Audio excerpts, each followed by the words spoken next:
My name is Earl Handy. I am owner of Handy's Lunch. We've been around since 1945. We're 3 generations. In the last 4 years, I've won Best Social Media for a restaurant in the area. I've been nominated for Social Media King in the area. So yeah, I'm a social media junkie. Once I got into it, then you realize how valuable it is to your business. You can advertise your business without spending money. And now the thing with Instagram, Facebook, and Twitter is they keep evolving. So the more you engage with it, the more you can expand your business. For a small business like myself, social media has allowed me to really expand my business to a whole new clientele that never we could reach before.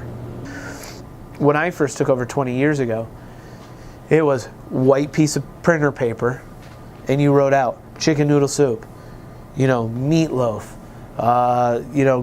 BLTs, you wrote everything out, and then you put it in a fax machine, and it was like the high-pitched squeal, screech, and then you waited, and then you hit send, and then it would go through, and then it was like, I got 20 more. So you'd send 20 separate faxes, between 6:30 and 7 o'clock to all these places. So when they, got to the office, somebody pull the faxes from the fax machine, and there's your daily specials. Now it's going right to the person. It's not even going to the office or into the recycling bin.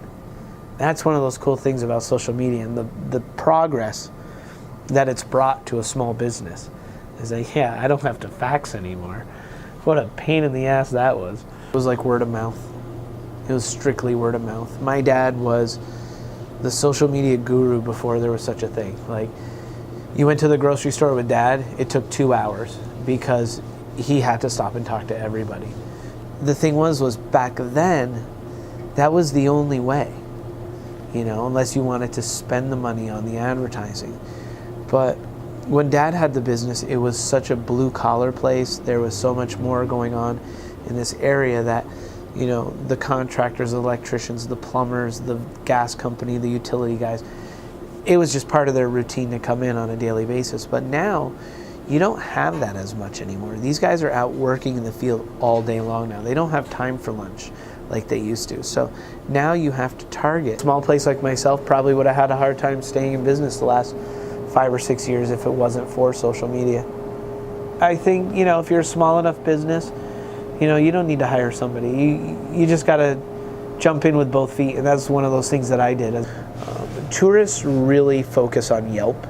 They really focus on TripAdvisor and Local Eats and Google and Urban Spoon, and there's so many search engines out there, but there again, that's where you have to manage your social media well enough. And in a sense, Yelp and TripAdvisor are forms of social media, and so you need to be engaging on those. If somebody leaves you a review, positive or negative, you have to engage it. You have to be like, hey, thanks for the great, thanks for the 5 stars. We're so glad you liked breakfast.